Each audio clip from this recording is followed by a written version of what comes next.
Hi, so I've got the Death Guard Codex, and I've been looking forward to this for a while. So, when I got back into 40k, unfortunately, not very far ahead of pandemic and lockdowns and everything like that.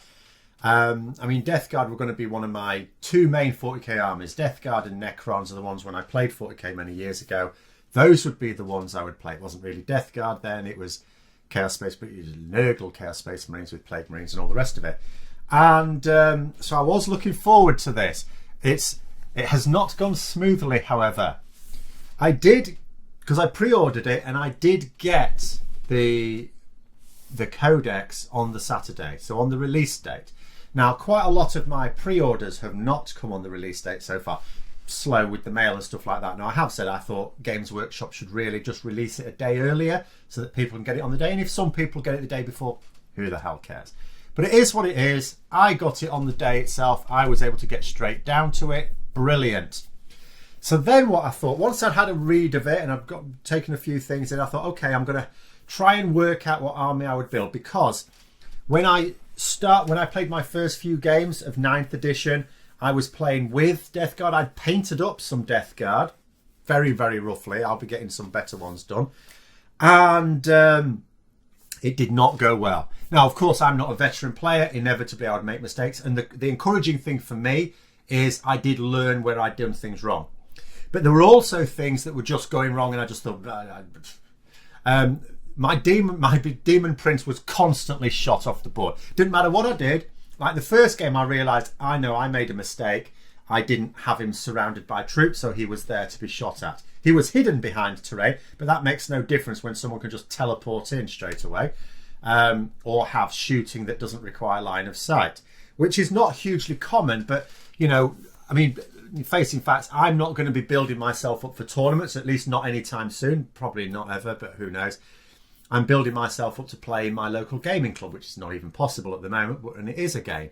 So, the way you might build an army for a tournament, which takes into account the sort of armies other tournament players take, is not necessarily what is going to be best for your local gaming club. And it could just be, and I don't know, I'm not experienced enough, but it could just be that people were bringing armies that just happened to be able to expose the Achilles heel in what I was bringing. But my Demon Prince was always shot off the board. My Poxwalkers as well. I had Typhus there buffing their toughness. They had the Disgustingly Resilient. They'd just be gone. 20 of them, gone. That's all there is to it. Obviously, blast weapons partly responsible for that. So now I look at the new codes and I'm thinking to myself, right, well, there's nothing...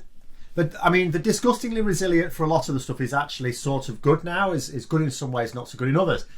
Reducing the amount of damage from a thing, that would actually have helped my Demon Prince.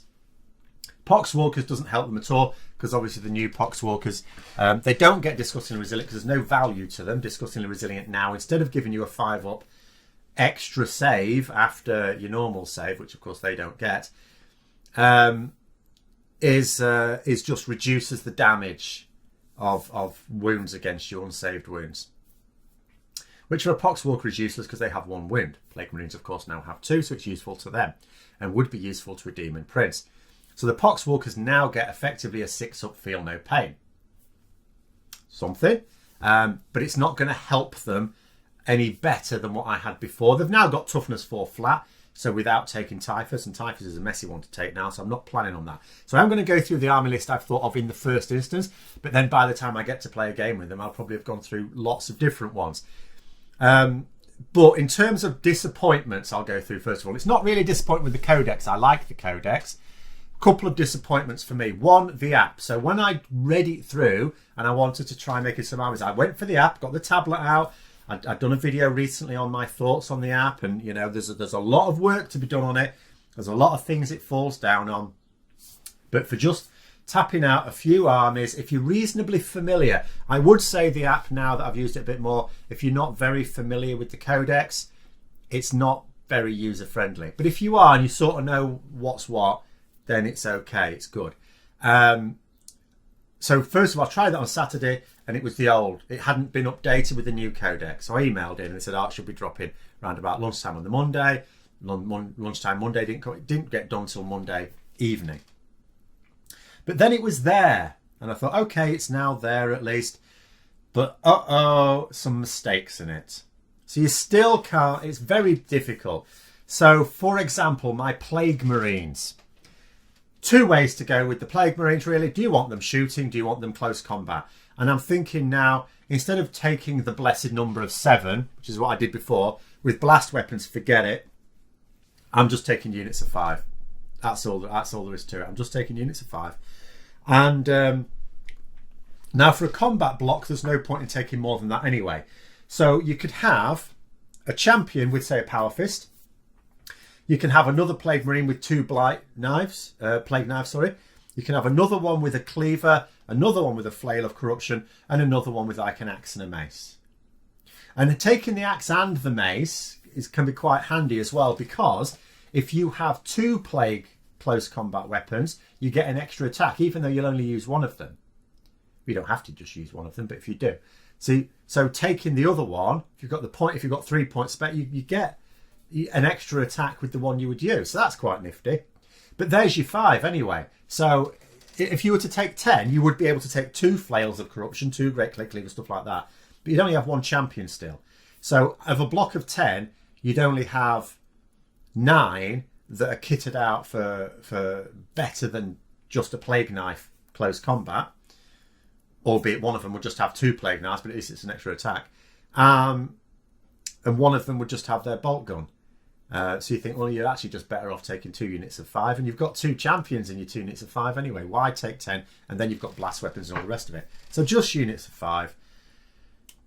But you try and do that on the app, doesn't happen. Because you try and replace your bolt gun, which is what it says in the codex, replace your bolt gun with the, say, Flail of Corruption. So you do that. Oh, I want to change the bolt gun. I want a Flail of Corruption. And it says, right, pick another weapon. What do you mean, pick another weapon? Oh, you got to pick another weapon. No, I'm just replacing my bolt gun with the Flail of Corruption, like it says in the codex. No, you need another. So then what happens? You have to give it a bolt gun. It's the only way to not increase the points value by giving it too many melee weapons. And then it moans at you because they've got too many bolt guns. It's like, I want to replace my bolt gun with a Flail of Corruption. Right, okay, you need to have a bolt gun as well with that. All right, fine. Why have you got a bolt gun? So it doesn't really work from that point of view. There's a few other faults with it as well. But, you know, minor concern there. Other slight issue is Forge World issues. Now, there's quite a few nice little things for Death Guard in Forge World stuff. So greater Blight Drones, I think, are okay. I like the Fetid Blight Haulers, I think they're called. I've got a couple of those in my list, or at least one of them in my list somewhere. Can't find it now. Fetid Bloat Drones. I like those. I like those in the new codex. But, I mean, they were sort of, I suppose, okay before, and I don't really use them. But Greater Blight Drones are a cheaper option. They're all right too. They're decent. But things like the Dreadnoughts. Now, Death Guard don't really get Dreadnoughts. Like Space Marines get Dreadnoughts. Nice plastic kits. It's all in their codex. It's all fine. So, but for Death Guard, you have to go to Forge World. So you have to get the expensive resin stuff. You don't have all the weapons options you want. You look in here and you go, oh, I'll load it out with this. And then you look on Forge World, oh, those guns don't exist. Oh, great. Doesn't matter. I mean, I'm not going to play to a tournament. If I tell a person this gun is this, they'll say fine. They're not going to go, that's not a butcher cannon. You know, that's a las cannon. Doesn't matter. They don't care. And as I say, this isn't for tournament. So that's okay, whatever. But still, you're paying a lot and awkward to put together. Well, compared to plastic for a lazy bugger like me. And you're paying more for them. And then you read in here, in the Forge World book, sorry, that you have to spend a command point to take them as well. Like, you what? Like, I can understand it for the big, hefty Lords of War. Like, there's some really good stuff in there. But you'd only want to take it for, like, fun. But, yeah, I can understand paying an extra command point for that. But, I mean, you can already spend command points taking Lords of War just full stop, can't you? But for just a Contempt to Dreadnought, say, a command point. I mean, I wouldn't rule it out, but what? Behave. Space Marines don't have to pay a command point. But there is an option in the Forge World. You can have a Decimator, which is sort of a bit like one. And it's just as good, really. Apart from the fact you don't reduce the damage of it. It doesn't have its equivalent of disgustingly resilient. And that's another thing that leads me on, because then I thought to myself, oh, that's okay, because there's a stratagem in War of the Spider, Psychic Awakenings, that allows you to put disgustingly resilient onto vehicles, basically. I can't remember if it included everything, but it was allowed for some things at least. And then no, that War of the Spider's gone. Wasn't it like the last? It may have been the second to last. It may have been the penultimate, but it came out last year. It was one of the later in the Psychic Awakening series. And I'm not saying the book's completely useless. You've still got your Fabius Bile in there, but nothing is of any use anymore. And I understood that some of it would be superseded, like the plague companies, for example, been updated, no problem. But the fact that stratagem's not in here, and it's quite clear you're not intended to just pick it out of War of the Spider either, because, again, I use the app. The app is at least useful for one thing, and that is knowing what you can take. Because I'll be honest, as I was reading the Forge World stuff, I wondered if you could even take the things like the Decimators and the Dreadnoughts for Death Guard now. But it's there, the app allows you to, so I'm thinking, okay, you can, good. And the reason for that is because it talks about using the Codex Chaos Space Marines for assigning legions, but Chaos Space Marines Codex doesn't really deal with Death Guard or Thousand Suns, because as far as it's concerned, they've got their own books. So I was wondering, but you can. But for some of them, you've got to cost you an extra command point. So yeah, those are my moanings things. The rest of it, I think's quite decent, But I did have to rethink very much the army, and again replaying the games I played in my head. And again, this just may be the people I was playing with, but I mean, it got mullered by a Space Marines army, and then an Imperial Guard army, and then a Space Marines army again. I was just getting battered. And I thought, right, this idea of Death Guard having this staying power obviously doesn't work in the hands of maybe an idiot like me who's using them incorrectly. But what I did notice is what you really want is something to challenge an objective. Because again, 2,000 points, and I'm going to go through a 2,000 point list, but in reality a lot of people play 1,500 points, which I think is quite difficult. With 6 objectives, 1,500 points thing. I think that, I don't know whether I think that favours armies that are much more likely to want to stand back and be able to shoot from long range and shoot well. So I was thinking, well, maybe for 1,500 points, I need to think more in terms of the shooting, which is why I was interested in the Decimators, because I can take Decimators. They're not that expensive, and I don't have to pay an extra command point for them. But and the other thing to think about is what I did in my original list that I was making is I would have Terminators and I would have Termite Assault Drill. Basically, I'd have stuff that I could put in reserve without having to pay points, command points, and bring it in turn 2. Now, the problem with that is, obviously, if you get to go first, I think that works really well. I absolutely love having a big block of my army. If I get the first turn, doing whatever I need to do first turn, even if it's essentially digging in, being defensive, depending on what I've got, my opponent has a turn, and then in my next turn, I can focus a good chunk of my army. I can bang down several units, and some of them will get the charge off. And if I've got enough shooting in them as well to do some damage, I think I just instinctively think that's quite good. The downside is if you don't get the first turn, so then your opponent gets 2 whole turns before basically a good chunk of your army can come on, maybe even half your army by points value. But I'm still minded to go down that route. I like the idea of at least having the option.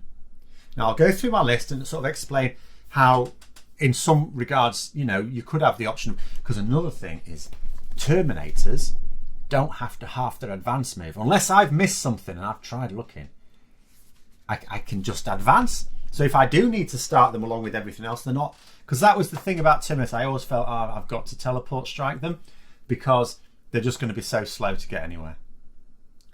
And I can't ferry them around in a Rhino or an assault termite thing. I'm not getting a raider, a land raider, to carry them around. So they're just going to have to teleport. Well, now you've got the option. So I'll tell you what I've gone for.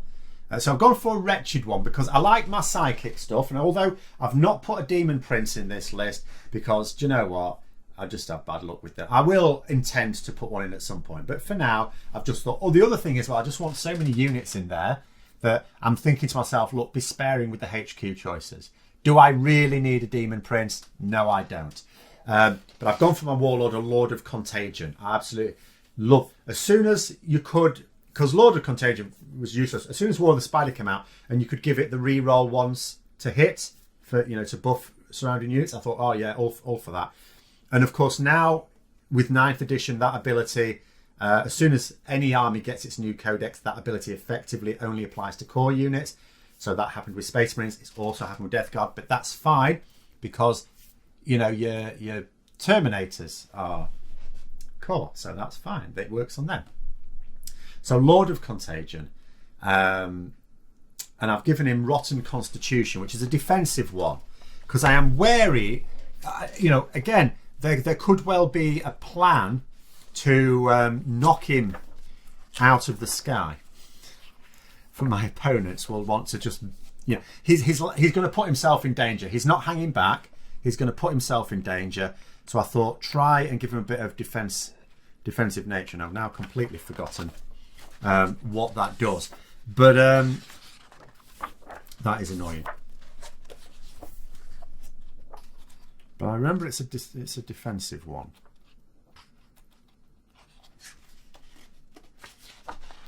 Warlord traits, Rotten Constitution.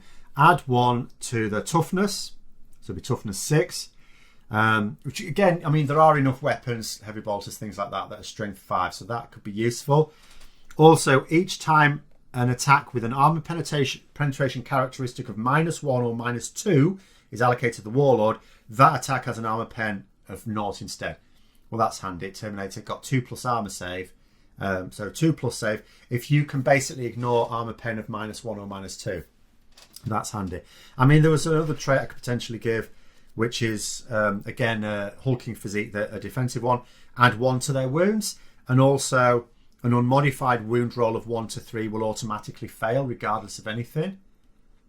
So that's always handy, because even high strength weapons, then it's like, no, you still got to wound me on 4s pluses.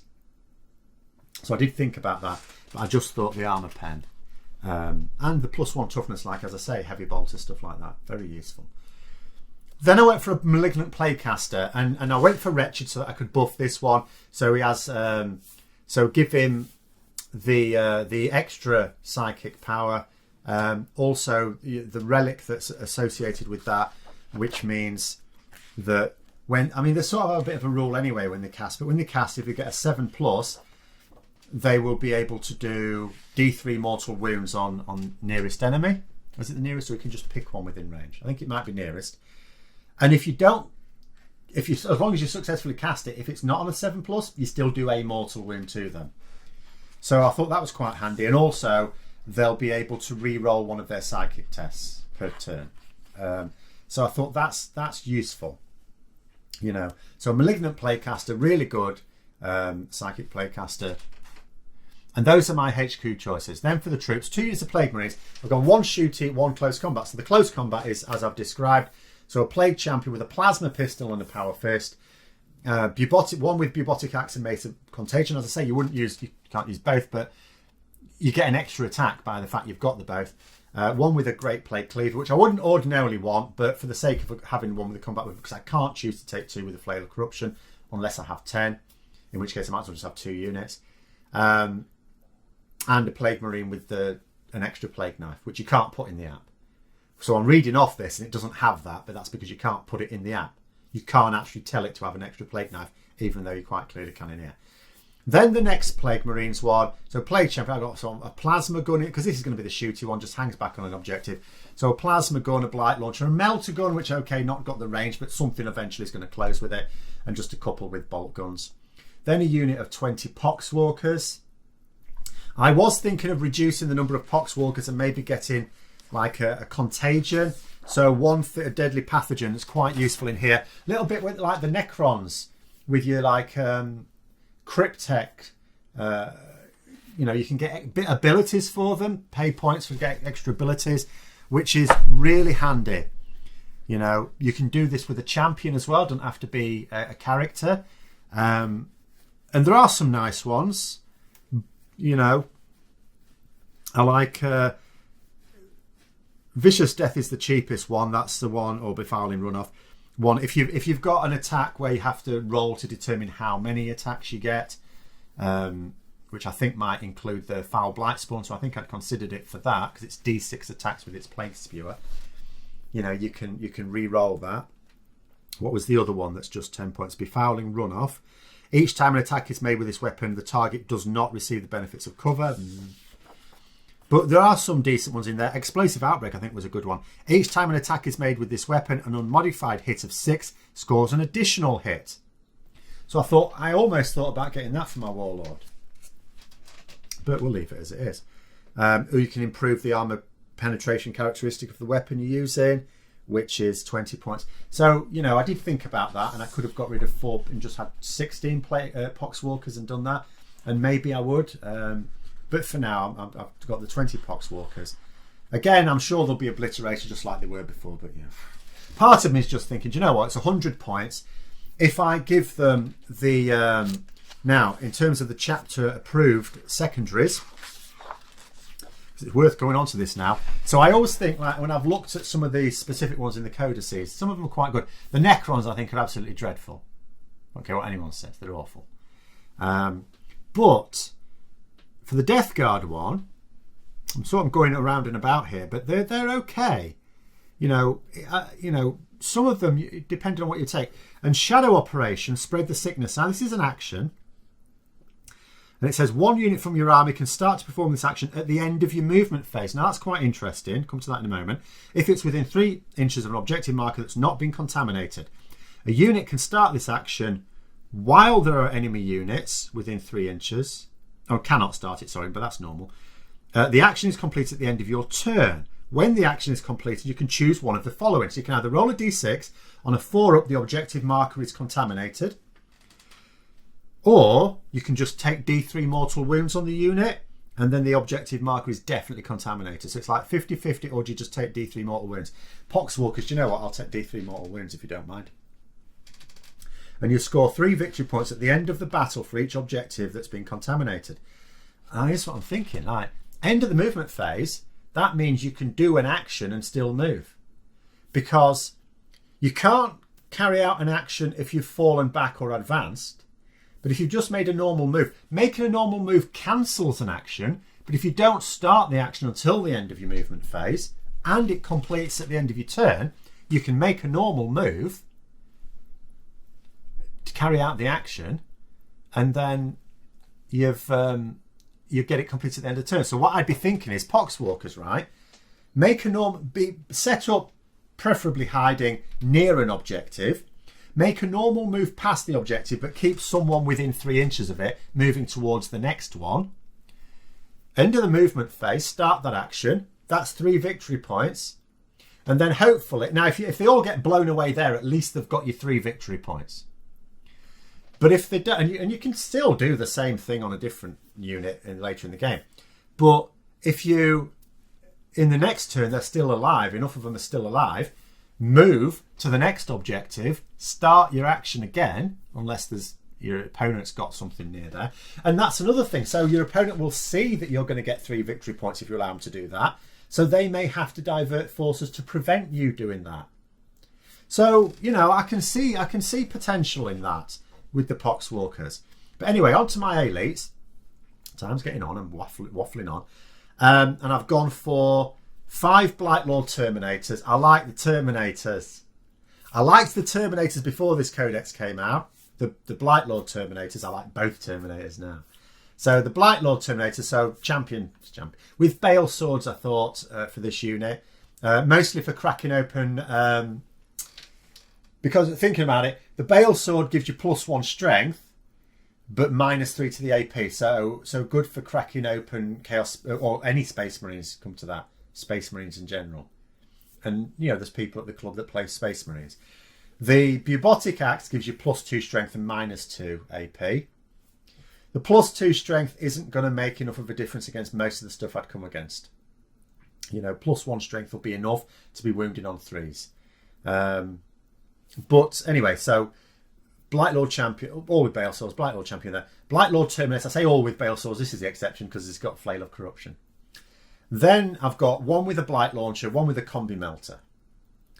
And I thought, you know, so they could, if I do deep strike them in, then they can at least, they may not get the charge in, but they've at least got a Blight Launcher, Combi Melter, and, you know, a couple of Combi Bolters as well to lay down some fire, to at least do some damage there.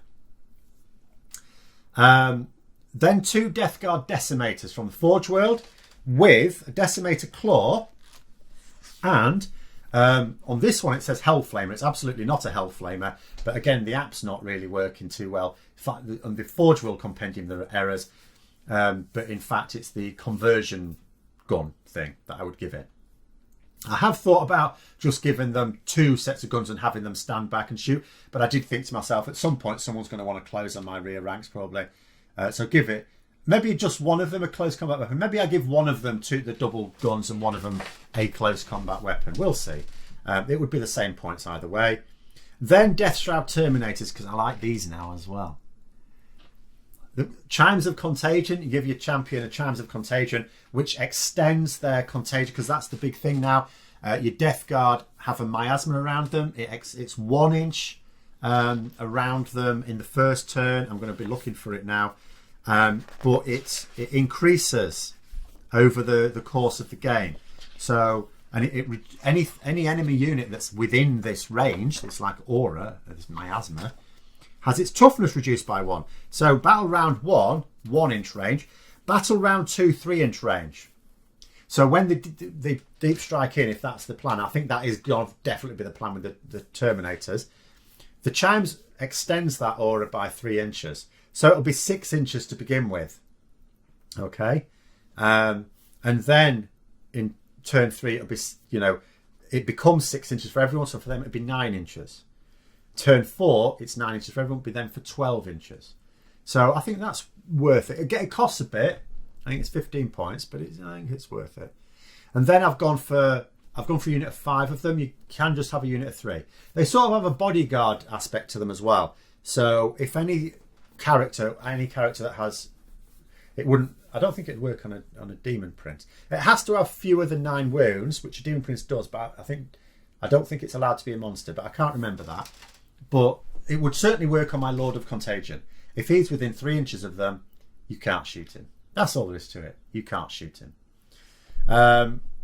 Then I've gone for, and this would go along with the Combat Plague Marines, a Foul Blight Spawn and a Talisman to buff them. The Foul Blight Spawn is also really useful. Now, Foul Blight Spawn, I saw a stratagem that basically gives it its ability before this codex, which is why anything in range doesn't automatically get the benefits of having charged.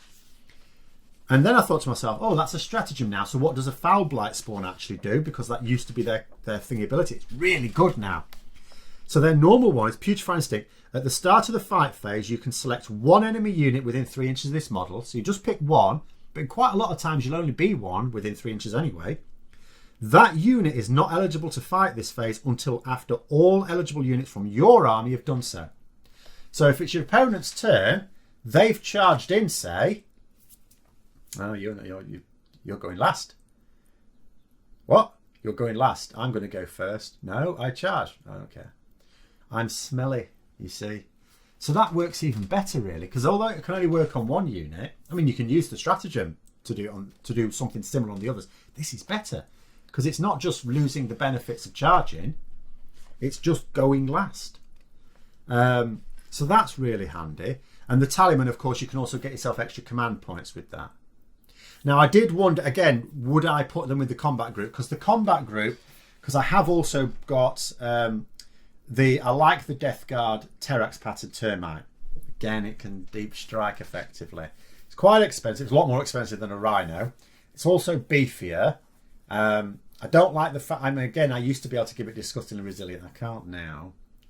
So it's not as beefy as it was. So, but the problem is, of course, if I put the Talisman in there, that's 2 whole turns where he won't be able to generate me a command point. So he generates at the start of in your command phase, you roll 2d6. If it's a 7 or more, you get a command point. and there's a decent chance of getting that. But if you wipe out 2 whole turns before you can even do that, no. So he may have to plod along with someone else. We'll have to see. But he can also buff units as well. So that's useful. And then 2 fettered bloat drones. And I was thinking maybe one with the flesh mower, which is the melee one. Just send it up. I'd quite like to have 3 of them just send up and commit carnage. You know, basically run over an objective that I want to capture with something running up behind it. Do carnage. Don't care if they die, because that's another good thing. When these things now blow up, the vehicles, when they blow up and they do the mortal wounds, it doesn't affect Nurgle units.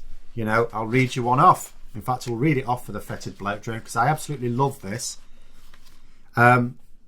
Putrid explosion. When this model is destroyed, roll 1d6 before removing it from play on a 4-up. So normally that's a liability. Exploding on a 4-up if it's surrounded by all your units. On a 4-up, it explodes, and each unit, excluding Nurgle units, within 6 inches suffer a mortal wound. And you get this. You get it on the Mephitic Blight Haulers. You get it on the... the Plague Burst Crawler does blow up properly. That's disappointing. There was something else as well that blows up that I was considering taking. Can't remember now. But anyway, so the fettered bloat drone it blows up on a 4-up. I mean, when it's done its work, you want it to blow up. But when it's done its work, it should be surrounded by enemy units. It might have some of yours there as well. They're fine. They're immune. And then I did also think of maybe taking one with the heavy blight launcher option. You know, assault 6, strength 6, AP -3/2. Quite good for taking out Space Marines. That's that classic 2 damage weapon, -3 AP. Perfect for taking out Space Marines. And that's it. That's what I've gone for there. And yeah, it's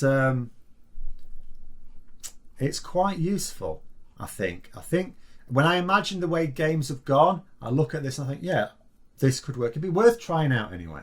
But there's so many other things I want to try out, but I'd be quite happy with this. I think, yeah, because that's another thing when you try and design a list. It's like, would you design it? Would you play it properly? Because you can sometimes design a list that has to be used in a particular way, but if it's not your natural inclination to play like that, you won't, because you'll just get a rush of blood and do something that's not in its interest. I think this could actually be okay, because it doesn't work on the basis of stand and just try and hold an objective and be difficult to shift, because when I tried that before, I was not difficult to shift. You know, it works on an entirely different basis. And it has that ability, like the Death Shroud Terminators absolutely should be deep striking because their ranged weapons are appalling. But the Terminators, the Blight Lord Terminators, that is, I could quite happily have start back if necessary and run up. The Terax, you know, the Termite, again, I don't have to have it deep strike. If I want to, I could. I don't have to. If I look at the army and go, right, well, I'll just start it off on the board and we'll run it up, then that's fine too. It can work like that. But I also have the capacity to have an awful lot in reserve, to have a big chunk of my army in reserve. And it is always unfortunate, I think. I understand the reason why, that you have to make the decision on reserves before you see who goes first. Because I'll tell you, if I get to go first, I'd be all over getting a load of my army to deep strike in turn 2. If I don't get to go first, my opponent gets 2 whole turns to basically control the board and wipe away what is an unsupported half army. But there we are. Those are my thoughts anyway. Let me know yours in the comments below. Hope you found the video interesting. If you did, don't forget to give it a thumbs up, and until next time, I'll see you later.